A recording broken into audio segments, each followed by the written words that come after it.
Ladies and gentlemen, the very word secrecy is repugnant in a free and open society, and we are, as a people, inherently and historically opposed to secret societies, to secret oaths, and to secret proceedings.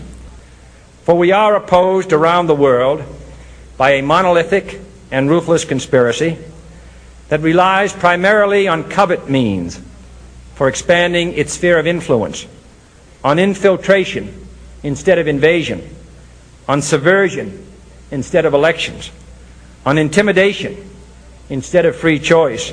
It is a system which has conscripted vast human and material resources into the building of a tightly knit, highly efficient machine that combines military, diplomatic, intelligence, economic, scientific, and political operations. Its preparations are concealed, not published. Its mistakes are buried, not headlined. Its dissenters are silenced, not praised. No expenditure is questioned, no secret is revealed.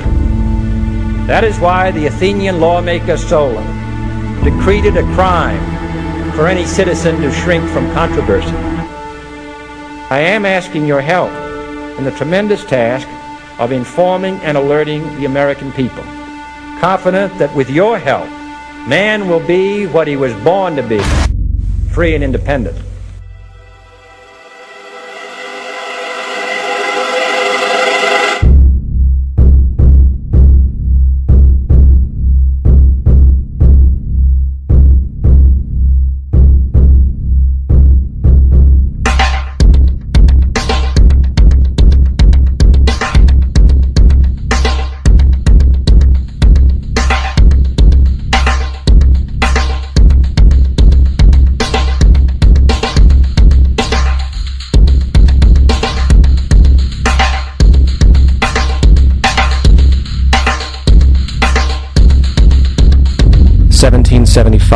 The American Revolutionary War began as the American colonies sought to detach from England and its oppressive monarchy.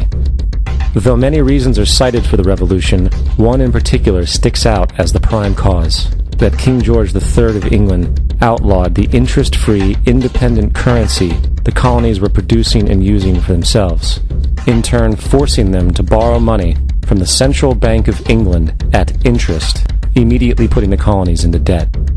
And, as Benjamin Franklin later wrote, the refusal of King George III to allow the colonies to operate an honest money system which freed the ordinary man from the clutches of the money manipulators was probably the prime cause of the Revolution.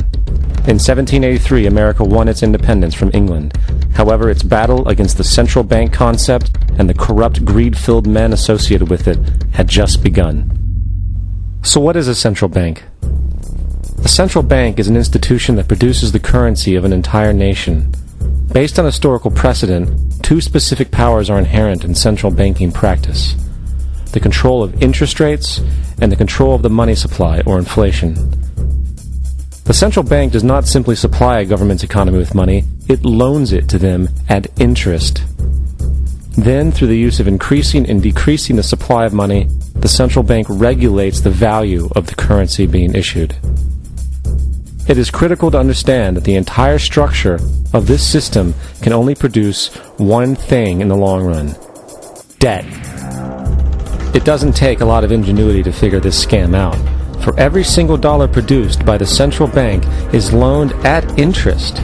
That means every single dollar produced is actually the dollar plus a certain percent of debt based on that dollar. And since the central bank has the monopoly over the production of the currency for the entire country, and they loan each dollar out with immediate debt attached to it, where does the money to pay for the debt come from?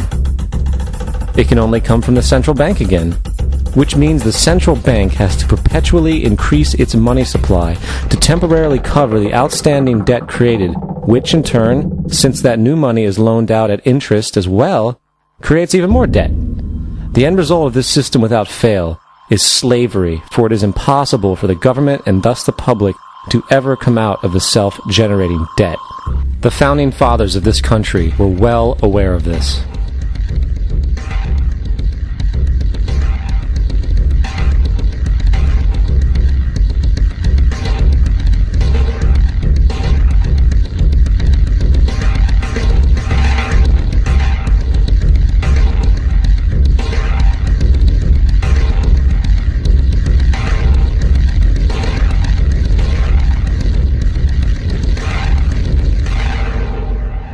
By the early 20th century, the U.S. had already implemented and removed a few central banking systems, which were swindled into place by ruthless banking interests. At this time, the dominant families in the banking and business world were the Rockefellers, the Morgans, the Warburgs, the Rothschilds. And in the early 1900s, they sought to push once again legislation to create another central bank. However, they knew the government and public were very weary of such an institution, so they needed to create an incident to affect public opinion. So, J.P. Morgan, publicly considered a financial luminary at the time, exploited his mass influence by publishing rumors that a prominent bank in New York was insolvent or bankrupt. Morgan knew this would cause mass hysteria, which would affect other banks as well. And it did.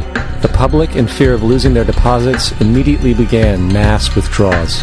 Consequently, the banks were forced to call in their loans, causing the recipients to sell their property, and thus a spiral of bankruptcies, repossessions, and turmoil emerged. Putting the pieces together a few years later, Frederick Allen of Life magazine wrote, "The Morgan interests took advantage to precipitate the panic, guiding it shrewdly as it progressed." Unaware of the fraud, the Panic of 1907 led to a congressional investigation headed by Senator Nelson Aldrich, who had intimate ties to the banking cartels and later became part of the Rockefeller family through marriage. The commission, led by Aldrich, recommended a central bank should be implemented so a panic like 1907 could never happen again. This was the spark the international bankers needed to initiate their plan. In 1910, a secret meeting was held at a J.P. Morgan estate on Jekyll Island off the coast of Georgia. It was there that the central banking bill called the Federal Reserve Act was written. This legislation was written by bankers, not lawmakers. This meeting was so secretive, so concealed from government and public knowledge that the 10 or so figures who attended disguised their names when en route to the island. After this bill was constructed, it was then handed over to their political frontman, Senator Nelson Aldrich, to push through Congress. And in 1913, with heavy political sponsorship by the bankers, Woodrow Wilson became president, having already agreed to sign the Federal Reserve Act in exchange for campaign support. And 2 days before Christmas, when most of Congress was at home with their families, the Federal Reserve Act was voted in, and Wilson in turn made it law. Years later, Woodrow Wilson wrote, in regret,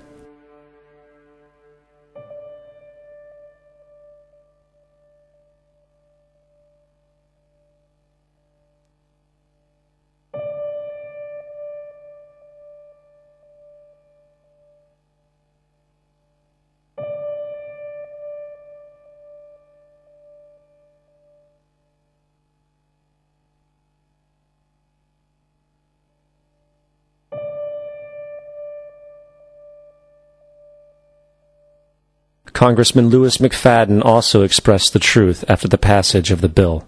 A world banking system was being set up here, a superstate controlled by international bankers, acting together to enslave the world for their own pleasure. The Fed has usurped the government. Now, the public was told that the Federal Reserve System was an economic stabilizer, and inflation and economic crises were a thing of the past. Well, as history has shown, nothing is further from the truth. The fact is, the international bankers now had a streamlined machine to expand their personal ambitions. It's alive! It's alive! It's alive! For example, from 1914 to 1919, the Fed increased the money supply by nearly 100%, resulting in extensive loans to small banks and the public. Then, in 1920, the Fed called in mass percentages of the outstanding money supply, thus resulting in the supporting banks having to call in huge numbers of loans, and, just like 1907, bank runs, bankruptcy, and collapse occurred. Over 5,400 competitive banks outside of the Federal Reserve System collapsed, further consolidating the monopoly of a small group of international bankers. Privy to this crime, Congressman Lindbergh stepped up and said in 1921, "Under the Federal Reserve Act, panics are scientifically created. The present panic is the first scientifically created one, worked out as we figure a mathematical equation." However, the panic of 1920 was just a warm-up. From 1921 to 1929, the Fed again increased the money supply, resulting once again in extensive loans to the public and banks. There was also a fairly new type of loan called a margin loan in the stock market. Very simply, the margin loan allowed an investor to put down only 10% of a stock's price, with the other 90% being loaned through the broker. In other words, a person could own $1,000 worth of stock with only $100 down. This method was very popular in the roaring 1920s, as everyone seemed to be making money in the market. However, there was a catch to this loan. It could be called in at any time and had to be paid within 24 hours. This is termed a margin call, and the typical result of a margin call is the selling of the stock purchased with the loan. So, a few months before October in 1929, J.D. Rockefeller, Bernard Baruch, and other insiders quietly exited the market. And on October 24th, 1929, the New York financiers who furnished the margin loans started calling them in masse. This sparked an instantaneous, massive sell-off in the market, for everyone had to cover the margin loans. It then triggered mass bank runs for the same reason, in turn collapsing over 16,000 banks, enabling the conspiring international bankers to not only buy up rival banks at a discount, but to also buy up whole corporations at pennies on the dollar. It was the greatest robbery in American history. But that didn't stop there. Rather than expanding the money supply in order to recover from this economic collapse, the Fed actually contracted it, fueling one of the largest depressions in history. Once again outraged, Congressman Louis McFadden, a longtime opponent of the banking cartels, began bringing impeachment proceedings against the Federal Reserve Board, saying of the crash and depression, it was a carefully contrived occurrence. International bankers sought to bring about a condition of despair so that they might emerge the rulers of us all. Not surprisingly, and after 2 previous assassination attempts, McFadden was poisoned at a banquet before he could push for the impeachment. Now, having reduced the society to squalor, the Federal Reserve bankers decided that the gold standard should be removed. In order to do this, they needed to acquire the remaining gold in the system. So, under the pretense of helping to end the Depression, came the 1933 gold seizure. Under the threat of imprisonment for 10 years, everyone in America was required to turn in all gold bullion to the Treasury, essentially robbing the public of what little wealth they had left. And at the end of 1933, the gold standard was abolished. If you look at a dollar bill from before 1933, it says it is redeemable in gold. You look at a dollar bill today, it says it is legal tender, which means it is backed by absolutely nothing. It is worthless paper. The only thing that gives our money value is how much of it is in circulation. Therefore, the power to regulate the money supply is also the power to regulate its value, which is also the power to bring entire economies and societies to its knees.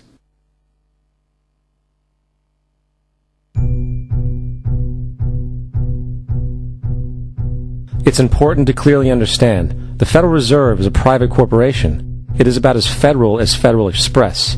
It makes its own policies and is under virtually no regulation by the U.S. government. It is a private bank that loans all the currency at interest to the government, completely consistent with the fraudulent central banking model that the country sought to escape from when it declared independence in the American Revolutionary War. Now, going back to 1913, the Federal Reserve Act was not the only unconstitutional bill pushed through Congress. They also pushed the federal income tax. It's worthwhile to point out that the American public's ignorance towards the federal income tax is a testament to how dumbed down and oblivious the American population really is. First of all, the federal income tax is completely unconstitutional, as it is a direct, unapportioned tax. All direct taxes have to be apportioned to be legal based on the Constitution. Secondly, the required number of states in order to ratify the amendment to allow the income tax was never met, and this has even been cited in modern court cases.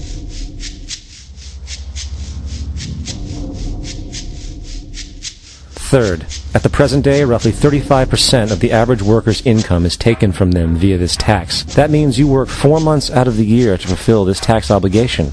And guess where that money goes? It goes to pay the interest on the currency being produced by the fraudulent Federal Reserve Bank, a system that does not have to exist at all. The money you make working 4 months out of the year goes almost literally into the pockets of the international bankers who own the private Federal Reserve Bank.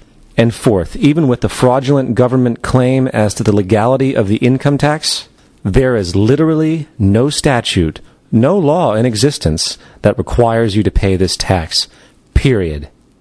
I really expected that, of course, there's a law that you can point to in the law book, the code, that requires you to file a tax return. Of course there is. I was at that point where I couldn't find the statute that clearly made a person liable, at least not me and most people I know, and I had no choice in my mind except to resign. Based on the research that I did throughout the year 2000 and that I'm still doing, I have not found that law. I've asked Congress, we've asked a lot of people in the IRS commissioners, helpers. They can't answer, because if they answer, the American people are going to know that this whole thing is a fraud. I haven't filed an federal income tax return since I left. I have not filed a tax return since 1999. The income tax is nothing less than the enslavement of the entire country. Now, the control of the economy and the perpetual robbery of wealth is only one side of the Rubik's Cube the bankers hold in their hands. The next tool for profit and control is war. Since the inception of the Federal Reserve in 1913, a number of large and small wars have commenced. The three most pronounced were World War I, World War II, and Vietnam. World War I. In 1914, European wars broke out centered around England and Germany. The American public wanted nothing to do with the war. In turn, President Woodrow Wilson publicly declared neutrality. However, under the surface, the U.S. administration was looking for any excuse it could find to enter it. In a noted observation by Secretary of State William Jennings, the large banking interests were deeply interested in the World War because of the wide opportunities for large profits. It's important to understand that the most lucrative thing that can happen for the international bankers is war, for it forces the country to borrow even more money from the Federal Reserve Bank at interest. Woodrow Wilson's top advisor and mentor was Colonel Edward House, a man with intimate connections with the international bankers who wanted in the war. In a documented conversation between Colonel House, Wilson's advisor, and Sir Edward Grey, the Foreign Secretary of England, regarding how to get America into the war, Grey inquired, "What will Americans do if Germans sink an ocean liner with American passengers on board?" House responded, "I believe that a flame of indignation would sweep the United States, and that by itself would be sufficient to carry us into war." So, on May 7, 1915, on essentially the suggestion of Sir Edward Grey, a ship called the Lusitania was deliberately sent into German-controlled waters, where German military vessels were known to be. And, as expected, German U-boats torpedoed the ship, exploding stored ammunition, killing 1,200 people. To further understand the deliberate nature of this setup, the German embassy actually put advertisements in the New York Times telling people that if they boarded the Lusitania, they did so at their own risk, as such a ship sailing from America to England through the war zone would be liable to destruction. In turn, and as anticipated, the sinking of the Lusitania caused a wave of anger among the American population, and America entered the war a short time after. The First World War caused 323,000 American deaths. J.D. Rockefeller made $200 million off of it. Not to mention the war cost about $30 billion for America, most of which was borrowed from the Federal Reserve Bank at interest, furthering the profits of the international bankers. World War II. On December 7, 1941, Japan attacked the American fleet at Pearl Harbor, triggering our entry into that war. President Franklin D. Roosevelt declared the attack was a day that will live in infamy. A day of infamy indeed, but not because of the alleged surprise attack on Pearl Harbor. After 60 years of surfacing information, it is clear that not only was the attack on Pearl Harbor known weeks in advance, it was outright wanted and provoked.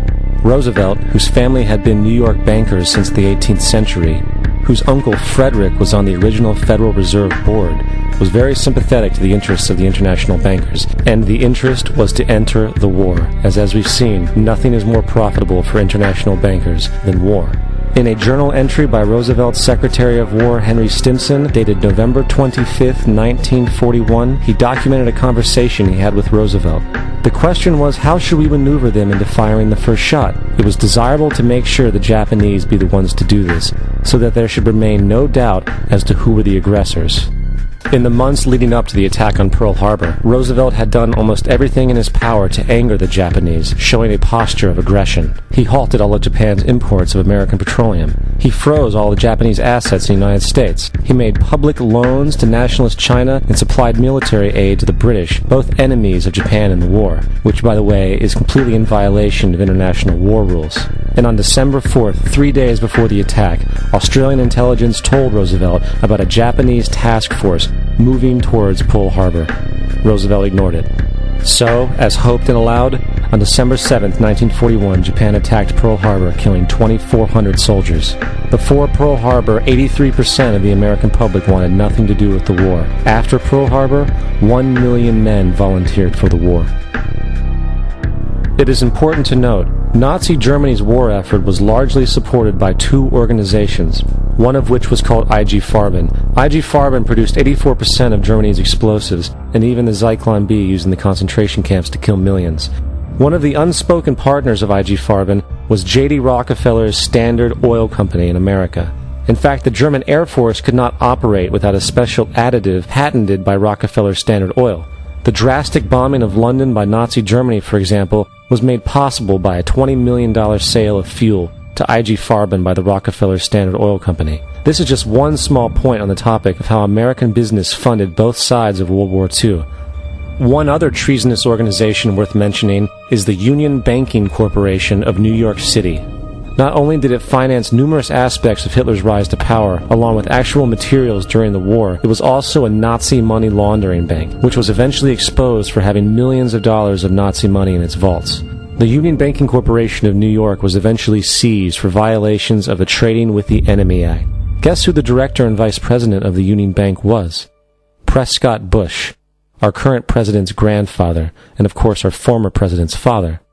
Keep that in mind when considering the moral and political dispositions of the Bush family. Vietnam. The United States' official declaration of war on North Vietnam in 1964 came after an alleged incident involving two U.S. destroyers being attacked by North Vietnamese PT boats in the Gulf of Tonkin. This was known as the Gulf of Tonkin Incident. This single situation was the catalytic pretext for massive troop deployment and full-fledged warfare. One problem, however, the attack on the U.S. destroyers by Vietnamese PT boats never happened. It was a completely staged event to have an excuse to enter the war. Former Secretary of Defense Robert McNamara stated years later that the Gulf of Tonkin incident was a mistake, while many other insiders and officers have come forward, relaying that it was a contrived farce, a complete lie. Once in the war, it was business as usual. In October 1966, President Lyndon Johnson lifted trading restrictions on the Soviet bloc, knowing full well that the Soviets were providing upwards of 80% of North Vietnam's war supplies. Consequently, Rockefeller interests financed factories in the Soviet Union, which the Soviets used to manufacture military equipment and send it to North Vietnam. However, the funding of both sides of this conflict was only one side of the coin. In 1985, Vietnam's rules of engagement were declassified. This detailed what American troops were and were not allowed to do in the war. It included absurdities like North Vietnamese anti-aircraft missile systems could not be bombed until they were known to be fully operational. No enemy could be pursued once they crossed the border of Laos or Cambodia. And most revealing of all, the most critical strategic targets were not allowed to be attacked unless initiated by high military officials. Apart from these imposed ludicrous limitations, North Vietnam was informed of these restrictions and therefore could base entire strategies around the limitations of the American forces. This is why the war went on so long. And the bottom line is this: the Vietnam War was never meant to be won, just sustained. This war for profit resulted in 58,000 American deaths and 3 million dead Vietnamese. So, where are we now? September 11th was the jumpstart for what is now an accelerated agenda by the ruthless elite. It was a staged war pretext no different than the sinking of the Lusitania, the provoking of Pearl Harbor, and the Gulf of Tonkin lie. In fact, if 9/11 wasn't a planned war pretext, it would be an exception to the rule. It has been used to launch two unprovoked illegal wars, one against Iraq and one against Afghanistan. However, 9/11 was a pretext for another war as well, the war against you. The Patriot Act, Homeland Security, the Military Tribunals Act, and other legislations are all completely and entirely designed to destroy your civil liberties and limit your ability to fight back against what is coming. Currently in the United States, unannounced to most brainwashed Americans, your home can be searched without a warrant, without you being home. You can in turn be arrested with no charges revealed to you, detained indefinitely with no access to a lawyer, and legally tortured, all under the suspicion that you might be a terrorist. If you need a painted picture of what is happening in this country, let's recognize how history repeats itself. In February 1933, Hitler staged a false flag attack, burning down his own German parliament building, the Reichstag, and blamed it on communist terrorists. In the next few weeks, he passed the Enabling Act, which completely eradicated the German Constitution, destroying people's liberties. He then led a series of preemptive wars, all justified to the German people as necessary to maintaining homeland security.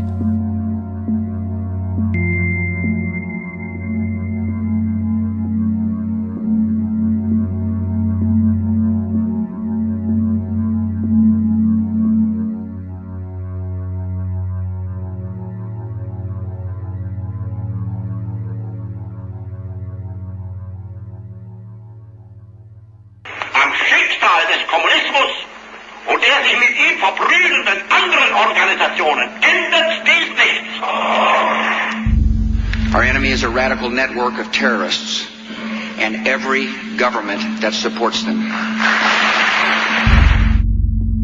It's time to wake up. The people in power go out of their way to make sure that you are perpetually misled and manipulated. The majority's perception of reality, especially in the political arena, is not their own. It is shrewdly imposed upon them without them even knowing it.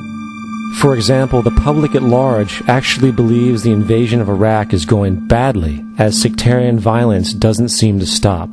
What the public fails to see is that the destabilization of Iraq is exactly what the people behind the government want. This war is to be sustained so the region can be divided up, domination of the oil maintained, continual profits reaped for the defense contractors, and most importantly, permanent military bases established to be used as a launching pad against other oil-bearing, non-conforming countries such as Iran and Syria. For further implication that the civil war and destabilization is purely intentional, in 2005, 2 elite British SAS officers were arrested by Iraqi police after being caught driving around in their car shooting at civilians while dressed up as Arabs.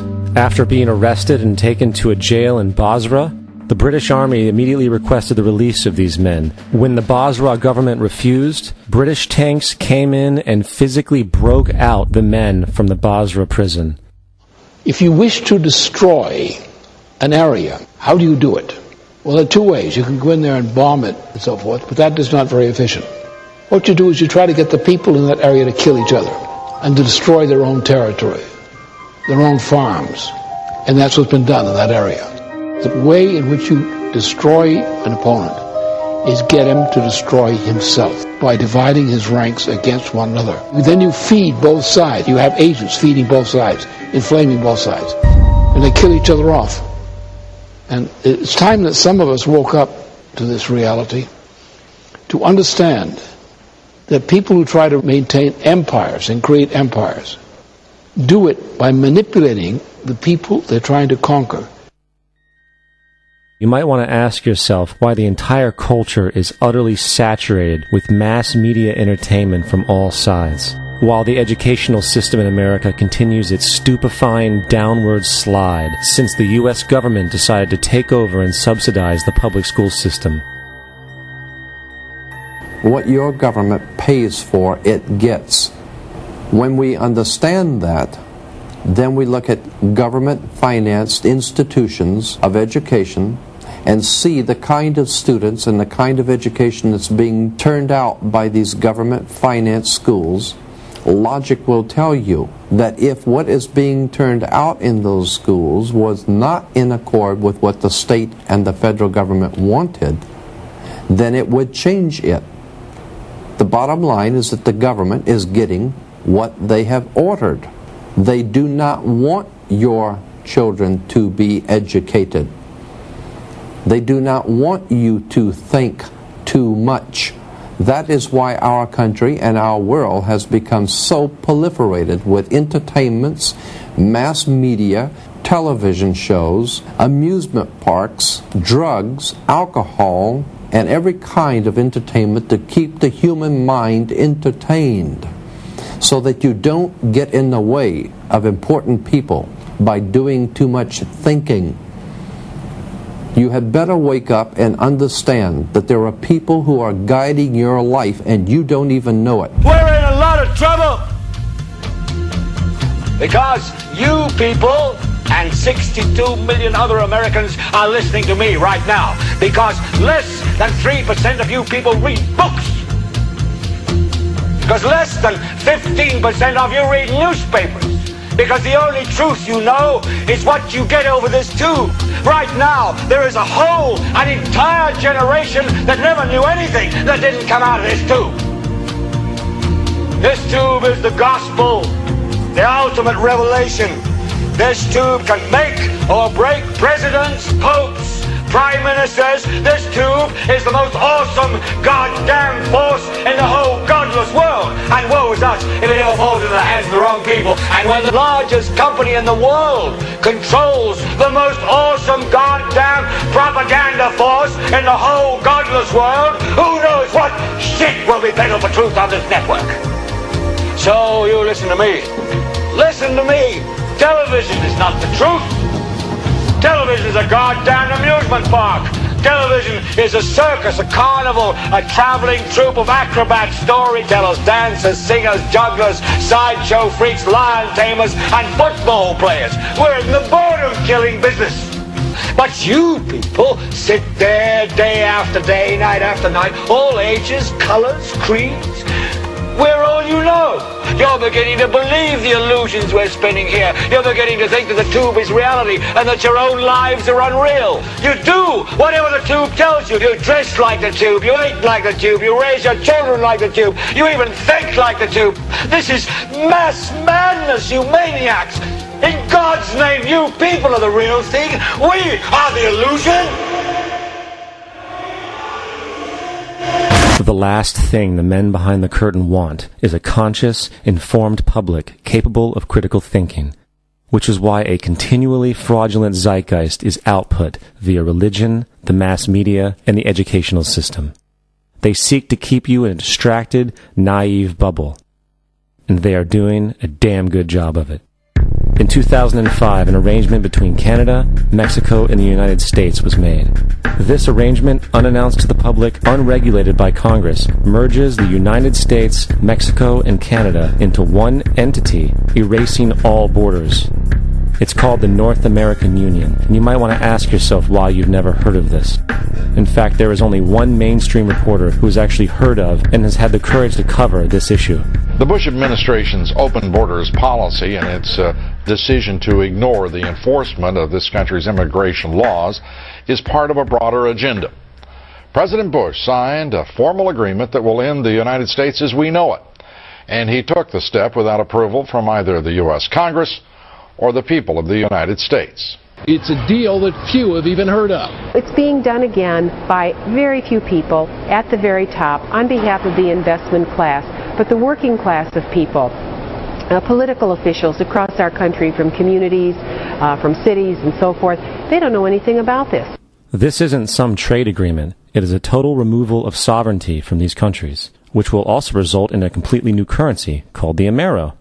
Fall. Apart from that, I think one thing people who are dollar-based need to focus on is the Amero. That's the one thing that nobody's talking about that I think is going to have a big impact on everybody's life in Canada, the U.S., and Mexico. The Amero is the proposed new currency for the North American community, which is being developed right now between Canada, the U.S., and Mexico to make a borderless community, much like the EU, and the dollar, Canadian dollar, U.S. dollar, and the Mexican peso replaced by the Amero. By default of this agreement, the American Constitution will eventually be obsolete. You would think that a situation like this would be on the cover of every major newspaper. That is until you realize that the people who are behind this movement are the same people behind the mainstream media, and you are not told what you're not supposed to know. The North American Union is the same concept as the European Union, the African Union, and the soon-to-be Asian Union, and the same people are behind all of them. And, when the time is right, the North American Union, the European Union, the African Union, and the Asian Union will be merged together, forming the final stages of a plan these men have been working on for over 60 years. A one-world government.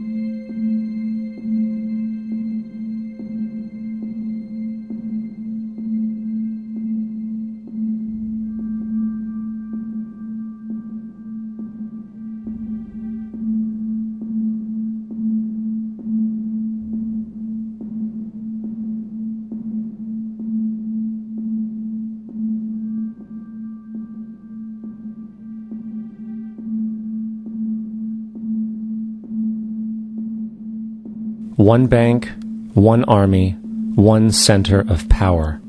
And if we have learned anything from history, it is that power corrupts, and absolute power corrupts absolutely. This is Aaron Russo, a filmmaker and former politician. To his left is Nicholas Rockefeller of the infamous Rockefeller banking and business dynasty. After maintaining a close friendship with Nicholas Rockefeller, Aaron eventually ended the relationship, appalled by what he had learned about the Rockefellers and their ambitions. I got a call one day from an attorney woman I knew, and she said, "Would you like to meet one of the Rockefellers?" I said, "Sure, I'd love to." And we became friends, and he began to divulge a lot of things to me.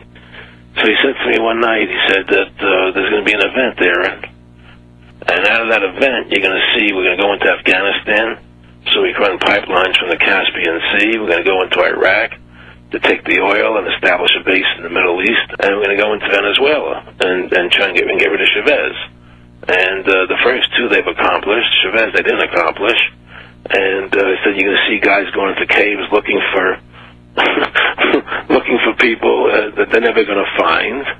You know, he was laughing about the fact that you have this war on terror. There's no real enemy. He's talking about how by having this war on terror, you can never win it because it's an eternal war, and so you can always keep taking people's liberties away.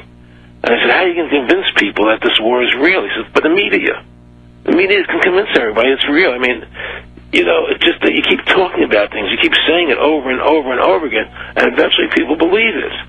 You know, you created the Federal Reserve in 1913 through lies. You create 9/11, which is another lie. Through 9/11, then you're fighting a war on terror, and now all of a sudden you go into Iraq, which was another lie, and now they're going to do Iran. You know, and it's all one thing leading to another, leading to another, leading to another. Now, I would say, what are you doing this for? What's the point of this thing? You have all the money in the world you ever want. You have all the power. I said, you know, you're hurting people. It's not a good thing. And he would say, what do you care about the people for? Take care of yourself and you take care of your family. And then I said to him, what are the ultimate goals here? He said, the ultimate goal is to get everybody in this world chipped with the RFID chip and have all money be on those chips and everything on those chips. And if anybody wants to protest what we do or violate what we want, we just turn off their chip. That's right, microchipped. In 2005, Congress, under the pretense of immigration control and the so-called war on terrorism, passed the REAL ID Act, under which it is projected by May 2008, you will be required to carry around a federal identification card, which includes on it a scannable barcode with your personal information. However, this barcode is only an intermediary step before the card is equipped with a VeriChip RFID tracking module, which will use radio frequencies to track your every move on the planet. If this sounds foreign to you, please note that the RFID tracking chip is already in all new American passports. And the final step is the implanted chip, which many people have already been manipulated into accepting under different pretenses. We have a Florida family who are really pioneers in a brave new world. They have volunteered to be the first ever to have microchip identification devices implanted into their body. After 9/11, I was really concerned with the security of my family. I wouldn't mind having something planted permanently in my arm that would identify me. In the end, everybody will be locked into a monitored control grid where every single action you perform is documented. And if you get out of line, they can just turn off your chip, for at that point in time, every single aspect of society will revolve around interactions with the chips. This is the picture that is painted for the future if you open your eyes to see it. A centralized one-world economy where everyone's moves and everyone's transactions are tracked and monitored, all rights removed. The most incredible aspect of all. These totalitarian elements will not be forced upon the people. The people will demand them. For the social manipulation of society through the generation of fear and division has completely detached humans from their sense of power and reality. A process which has been going on for centuries, if not millennia. Religion, patriotism, race, wealth, class, and every other form of arbitrary, separatist identification and thus conceit has served to create a controlled population, utterly malleable in the hands of the few. Divide and conquer is the motto, and as long as people continue to see themselves as separate from everything else, they lend themselves to being completely enslaved. The men behind the curtain know this, and they also know that if people ever realize the truth of their relationship to nature and the truth of their personal power, the entire manufactured zeitgeist they prey upon will collapse like a house of cards.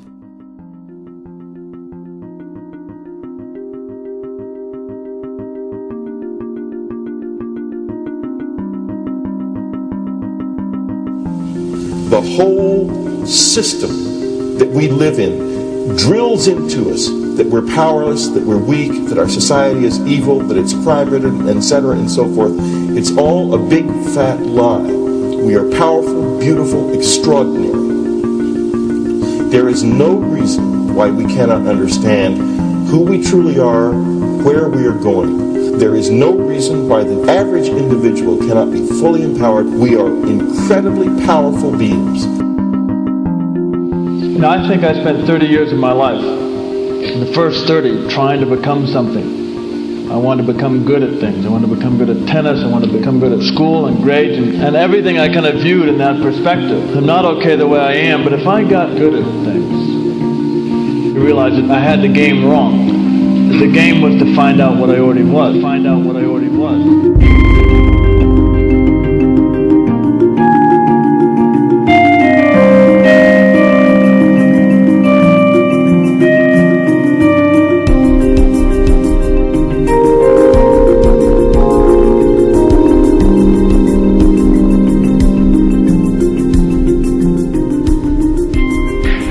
Culture, we've been trained for individual differences to stand out. So you look at each person, immediately it is brighter, dumber, older, younger, richer, poorer, and we make all these dimensional distinctions, put them in categories and treat them that way. And we get so that we only see others as separate from ourselves in the ways in which they're separate. And one of the dramatic characteristics of experience is being with another person and suddenly seeing the ways in which they are like you, not different from you, and experiencing the fact that that which is essence in you and which is essence in me is indeed one. The understanding that there is no other. It is all one. And I wasn't born Richard Alpert, I was just born as a human being, and then I learned this whole business of who I am and whether I'm good or bad or achieving or not. All that's learned along the way.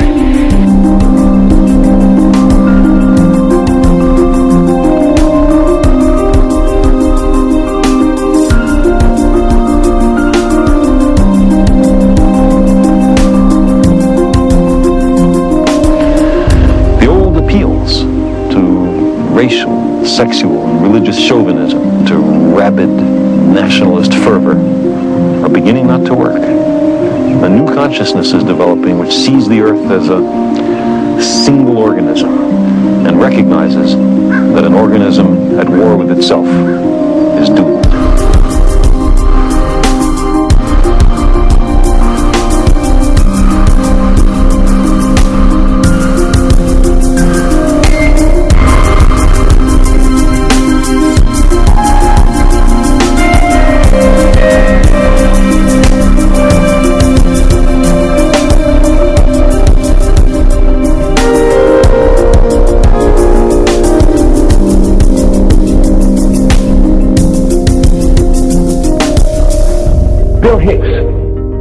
Finish his shows with this. Life's like a ride in an amusement park. And when you go on it, you think it's real, because that's how powerful our minds are. And the ride goes up and down and round and round. It has thrills and chills, and it's very brightly colored. And it's very loud, and it's fun for a while. Some have been on the ride for a long time, and they begin to question, is this real, or is this just a ride? And other people have remembered, and they come back to us and they say, hey, don't worry. Don't be afraid ever, because this is just a ride. And we kill those people. Shut him up. I've got a lot invested in this ride. Shut him up. Look at my furrows of worry. Look at my big bank account and my family. This has to be real. It's just a ride. But we'll kill those good guys who try and tell us that. You ever notice that? And let the demons run amok? But it doesn't matter, because it's just a ride, and we can change it anytime we want. It's only a choice. No effort, no work, no job, no savings of money. Just a choice right now between fear and love.